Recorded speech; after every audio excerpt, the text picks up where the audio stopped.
We all experience death. It's universal, and developing a relationship with it became important to me after a friend's suicide in 1998.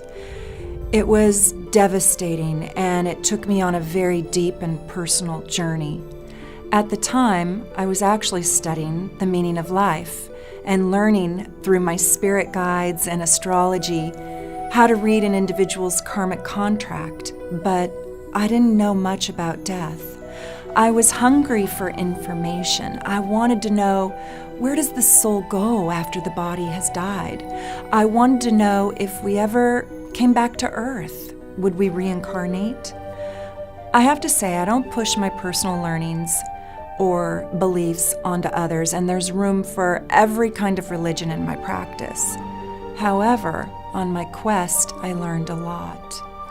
First, I learned that the body and its personality and its mind is on loan in each lifetime it chooses. I also learned where the soul goes in between lifetimes. I studied Dr. Brian Weiss's work about past lives. I met with world-renowned psychic mediums, and I fell in love with Dr. Michael Newton's work, where he taught me about life in between lifetimes. This would be the state in which the soul lives in after he or she has crossed over, before he or she incarnates again. When my dad died in 2004, I had become well read on the subject of death. My father was an existentialist and believed that when we were gone, we were truly gone.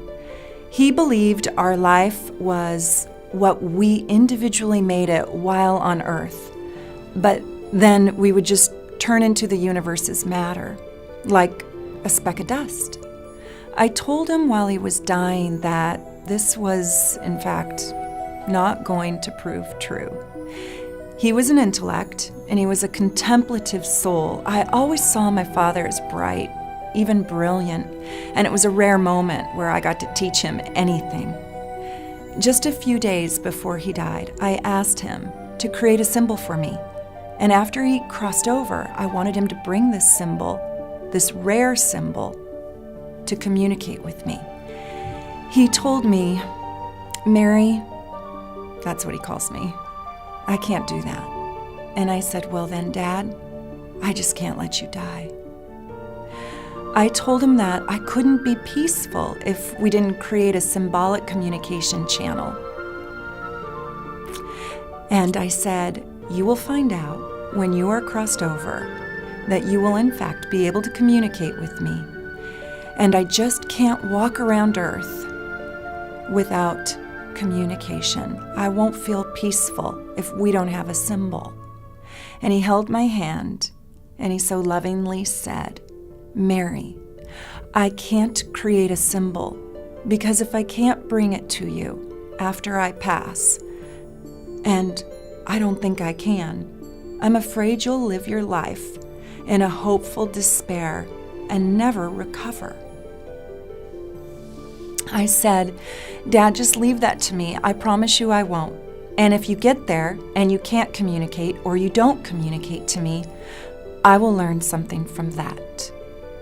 So he created a symbol with me.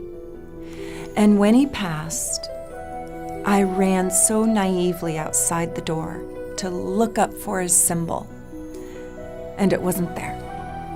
So the next day came, and I looked up for his symbol, and it wasn't there. And the next day, and the next day, and the next week, and the next week, and the next week, and the next month, and the next month, until I gave up. And then one day, I was crying. I was so upset about something in my own life. And I fell back with just tears running down my face. And can you believe that symbol, just out of nowhere, fell from out of the sky? It just dropped in front of me. I stopped crying. I fell to my knees in disbelief. It was like a huge hug from the other side. And ever since then, almost every day, we communicate. A few years later, in 2008, I developed my medium skills. My psychic intuition just blew open. I can communicate with those who've crossed over. I can bring specific messages to loved ones. It is one of the most healing aspects of my work. The most surprising thing about being a medium is when I channel a person who's committed suicide. Suicide almost always comes in as an immediate regret.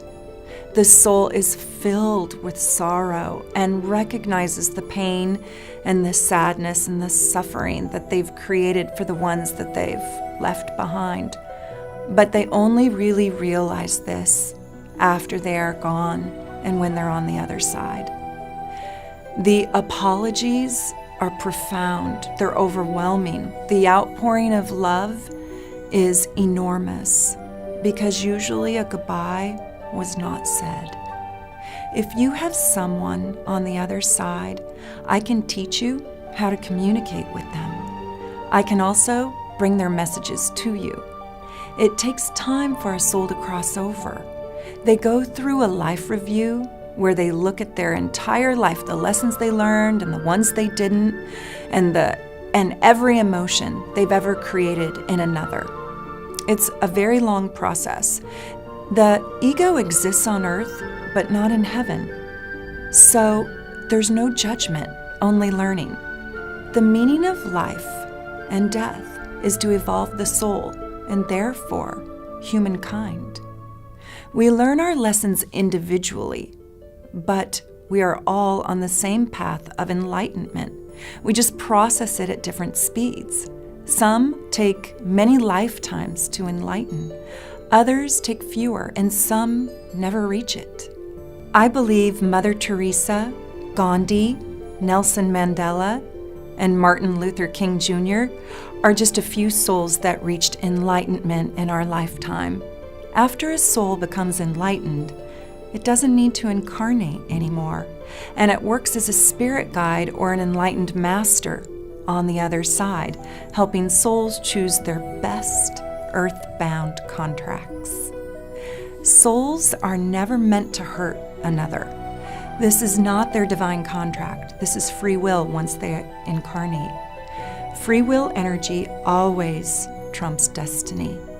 Death is not a permanent goodbye, like so many of us fear and feel. I don't even like to call it death. We suffer unnecessarily because we think it's an end, and we will never see our loved ones again, so we believe. But this isn't true. We will. We will meet again. We actually reincarnate with the same soul pod, like a pod of dolphins, over and over, just changing our roles on earth to accommodate our journey to enlightenment. Your loved one waits for you, and at the time of your death, or rebirth if you will, it's like your rite of passage. They come to help you and hold your hand, and you have a reunion. If you want to communicate with somebody who has crossed over, if you didn't get to say goodbye, or you don't understand why a person has passed, or maybe it feels premature, like it was a mistake or even an accident, we can look together at their contract and we can see, why did they choose to exit? Why'd they pick that exit point?